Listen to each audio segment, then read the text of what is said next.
Welcome on into the Gatemen Postgame Show. Tough loss, 6-4. Gatemen fall to the Falmouth Commodores. They go to 1-1 on the year against Falmouth. JD Raucci on my left, Cam Stuart on my right. I'm Henrique DaMour. It was a ninth-inning meltdown that started defensively, even though the Gatemen did use two different pitchers. It was Zach Hart and Cody Carroll, but Cody Carroll started things off. Didn't go too well for him, did it? Yeah, it was kind of an odd situation for us to see him in. He came in to close out a game. We've seen him start and also do some long relief. Didn't expect him to come out of the bullpen. But the way he's been throwing the ball lately, I wasn't too mad about them bringing him out here for the 3-out save. But he just didn't have the stuff tonight. The slider wasn't there, and granted, Jim Lawler knew it right away. Zach Hart was already warming up by the time Carroll was into the game, and 2 batters in, he was out. Got ahead of Edouard Julien, but then a single right back up the middle because he had to go to that fastball, couldn't work the slider, and then he tried the breaking stuff again and ended up with a 4-pitch walk. So that was the night for him, and both those guys inherited came in to score, and that was kind of the beginning of the end. It was the beginning of the end, and the meltdown was twofold. It was pitching that set it up, and then just some wonky defensive choices. Wonky might be an interesting word, and really, it was the pitching that started it, and it was the pitcher who got it started defensively in the bad way.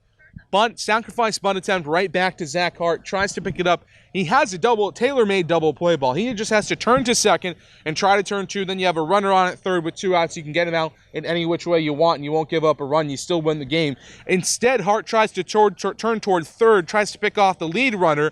His throw goes wide. 1 run comes in to score.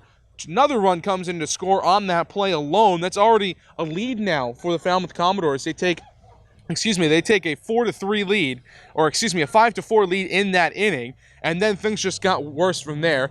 Another single into left field. Jeremy Idens comes up throwing. The throw goes over the second baseman, Sahid Valenzuela's head. Then it skips past Lyle Lockhart. A two-base error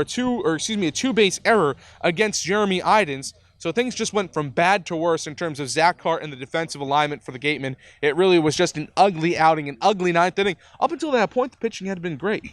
The right-hander on the mound, Will Proctor, had himself a heck of a start. He went 5 innings, gave up just 1 run on 2 hits. He looked absolutely magnificent. Then you have Jared Horn come in. He gives up a run, but he still looks pretty good. It was really just the ninth inning. Cody Carroll and Zach Hart and the Gatemen defense just absolutely fell apart. As Cam put it on the broadcast, the wheels fell off to biblical proportions in this game for the Gatemen. It was an ugly ninth inning all around. On the pitching side, like you said, up until that ninth inning, great work by the Gatemen staff. Jared Horn was very solid out of the pennies. Will Proctor had a great start as well. 5 strikeouts for him, just a pair of walks for the sophomore from Georgia. And the offense, honestly, was serviceable. Isaac Collins had himself a great day at the plate again. Yeah, he's been on a hot stretch, and he went 0 for 2 to start the day, but then came up with the first 2 runs of the game for the Gatemen, came in down 1-0, and said, hey, I'm going to continue this day. 0 for 2 is not going to get me down on my luck. I'm going to continue to go. Ropes a 2-run single into center field. Brings home the first 2 runs of the ball game for the Gatemen. He continues to produce. Only hit on the day for him, but at least it came with 2 RBIs attached to it. So Isaac Collins, at the very least, kept his good couple of games alive and kept this good stretch going. And that's good moving forward because, as me and Cam talked about on the broadcast, I think moving forward, Isaac Collins could be the everyday right fielder for this team. You do have a signing coming in Jacob Goldfarb, who got signed earlier today. He can play the outfield. He's also a catcher, so we'll have to see how that changes. But the way Collins has been swinging the bat, you got to find a spot in the lineup for him because he's hitting the ball so well, and right field might be that spot moving forward. I couldn't agree with you more. Like you said, if you hit, they're going to find a spot for you in the lineup. He's been great out there in right field. He shot off his arm a little bit on a throw that was eventually cut off, but he seems to look more and more comfortable out there as the days go by. And as well, Sahid Valenzuela had himself another nice day in his return to the lineup. Yeah, nothing new for Sahid Valenzuela. He's quietly becoming one of the most steady hitters in this lineup behind, of course, Austin Shenton leading the league in average. But it's really been another good day for Sahid Valenzuela. 3 for 5. It's almost textbook for him at this point. Had one of the biggest hits of the game, that clutch 2-out double that gave the Gatemen the lead, extended their lead from 2-1 to 3-1. It looked like that was almost going to be enough for the Gatemen tonight, but just quietly, just real steady for them at second base, which is a position they really struggled at before his arrival. Isaac Collins and Oliver Dunn were splitting time, and they were both struggling to start off the year. So that's been key for the Gatemen to get that second base position going, and Sahid Valenzuela has just picked it up so well for the Gatemen along the way. I think he's been one of their most crucial players since he's arrived. In his return to the lineup, he had himself a great day, like we said, and our Mary Orders got to chat with him after the game. He's our player of the game. Thanks, guys. I'm here with tonight's player of the game, Sahid Valenzuela. Now, Sahid, at your last at-bat, you were in a tough position. Does your mentality change in those situations? No, I was just trying to put the ball in play, put a good swing on, and I got a good pitch to take to left field, and that's what I did. What pitch did you see on that last hit? I actually saw like 4 straight fastballs, and I fouled off the last 3, and then I was right on that one. So. And how are you guys looking to bounce back after a tough loss? It's a tough loss. We were up, and then they came back in the 9th. But tomorrow's a new day, and that's the good thing. We get to play again. So. Do you guys try to just kind of forget about it and move forward? Yeah, that's a big thing. You gotta forget about it and come back tomorrow. It's a new day, so. Definitely. And we're halfway through the season now. Do you have any goals, personal goals, moving forward? Just keep helping my team win and in whatever way I can. So that's. Do you guys have any goals as a team? Yeah, definitely to win the championship. So. Great, Sahid. Thanks so much, guys. Back to you. Thank you.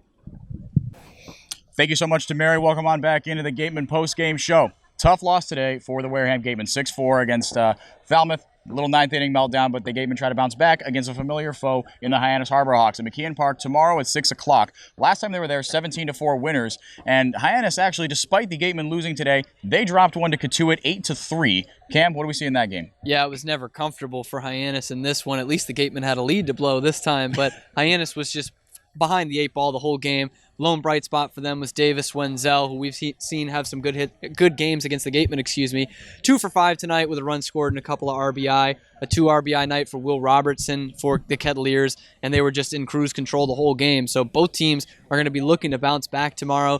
2 teams that are really familiar with each other. This will be the 5th meeting between the 2 this year, so it is getting to become a habit to play Hyannis every couple of days here.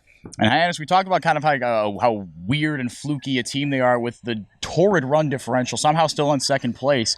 And they got thumped by a Katuitt team that has really been struggling, especially against Western Division opponents. Just their second win against the West Division all year, and we're just past the halfway point. So tomorrow, JD, what do the Gatemen got to do to bounce back? Well, I think it's got to be better bullpen day, certainly, because the bullpen was really the downfall of this game today. As I mentioned, Will Proctor looked great in the start. Went 5 innings, gave up 2 hits, just a run.